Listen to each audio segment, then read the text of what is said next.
After the tragic assassination of President Abraham Lincoln on April 14, 1865, plans were put in place to mourn and celebrate the life of the fallen 16th President of the United States. On Tuesday, April 18th, Lincoln lied in state in the East Room of the White House for a public viewing. The following day, April 19th, a funeral was held.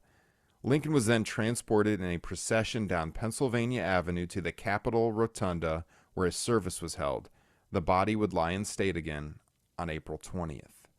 On the morning of April 21st, the fallen president began a 1,654-mile journey by rail back to Springfield, Illinois, a route that largely traced his route to D.C. back in 1861 as the president-elect. The journey would take him through 7 states, several state capitals, and major cities along the way. Numerous ceremonial processions and ceremonies occurred along the way, and millions of Americans came out to view the procession of the train or to participate in ceremonies where they could witness the fallen president lying in state. Mary Todd Lincoln did not make the trip due to the grief she was going through, though Lincoln's oldest son Robert and the remains of his son Willie, whom had tragically passed away in 1862, were with him. Mary gave explicit instructions that no photographs were to be taken of her husband's casket. The train arrived back in Springfield on May 3rd, 1865, and Lincoln was interred on May 4th at Oak Ridge Cemetery. Of course, one photograph was very famously taken of Lincoln's coffin, but it didn't see the light of day for nearly 100 years. This is the story of that photograph. The man in charge of the funeral train was General E.D. Townsend, and he gave permission to a photographer in New York to take a photo of the body for people who were not able to come out for the viewing. When he got word of this, Secretary of War Edwin Stanton ordered the plates of the photo to be destroyed, as well as all prints. However, one print did survive, the print that was given to Stanton himself. He never destroyed it, and he didn't tell anyone that he had it. About 20 years later, Stanton's son found the photo with his father's papers. He gave it to John Nicolay, one of Lincoln's former White House secretaries, who was writing a biography on Lincoln. Nicolay kept it among his files where it would not be located again until the 1950s. At this point, our story takes us to Des Moines, Iowa, where a 14-year-old boy named Ronald Rietveld was about to make the discovery of a lifetime. Rietveld had been an avid young Lincoln historian who had even corresponded with Judge James Bollinger, a Lincoln collector from Davenport, Iowa. When Bollinger died, his collection was given to the University of Iowa in Iowa City. Rietveld wrote to the university noting that he had been a correspondent of Bollinger's, and he wondered if he could attend the revealing of the Lincoln collection at the university in November 1951. He was invited, and he took a train from Des Moines to Iowa City all by himself to do so. Some of the nation's foremost Lincoln scholars and collectors were at the U of I dedication ceremony. During the festivities, Harry Pratt, state historian of Illinois, asked Rietveld if he had ever been to Springfield. When he told him no, Pratt invited the teenager to go as a guest of he and his wife at some point in the future. So the following July, in 1952, Rietveld took a bus from Des Moines to Springfield.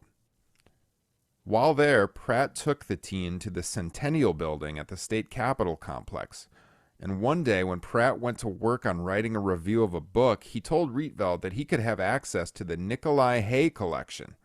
He was instructed that he could take anything out of the file that he wanted to look at, take it to the Lincoln Horner Room to examine, but then put everything back just as he found it. This is when the discovery of the photo was made. As he was going through file X14, Rietveld noticed something. As he later recalled, quote, "I saw an envelope laying there from 1887 sent from Minnesota to John Nicolay at Georgetown. I opened it, and there were 2 pieces of regular stationery paper, plus another piece of regular stationery folded in thirds. I laid the last piece aside. I read the first piece, which was the letter from Lewis H. Stanton to John Nicolay, saying in essence, I have found this in my father's papers, and perhaps you'd like to use it. And then he said, what did you think of McClellan's story? I forgot about the contents. I folded it, put it back in the envelope, put it back in the manila folder, and realized I had left something out. Then I opened up the folded sheet of plain stationery, and there lay a faded brown photograph. I thought it was sepia tone at first, and then I saw what it was immediately. I knew Lincoln photography fairly well at 14 and knew that this picture, if it was indeed a photograph, did not exist. I had a copy of the May 6th, 1865 issue of Harper's Weekly at the time, in which the scene is sketched because there were no photographs published. So I knew where it was taken. It was New York City, and when it was taken, April 24th, 1865. And I picked it up and ran in and said, Harry, look at what I just found. This is a picture of Lincoln in his coffin taken in New York City at the time of the funeral. He looked at it and said, oh, let's check to see if you're right. So we walked all the way from his office to the Lincoln Horner room, and he got out 2 different volumes and opened them and said, you've got the right date, you've got the right place. Now can you keep still? When I asked why, he said, well, we'll have to do research on this before we release it to the country. Get this. This 14-year-old kid, Rietveld, then said that he wouldn't do anything as long as he could get a copy of the photo for himself. Pratt agreed. The photo was, of course, authentic, and by the fall of 1952, it was national news. This young teenager, who had made the discovery of a lifetime, was popping up in newspapers and magazines across the country, his picture alongside the man who he admired most, President Abraham Lincoln.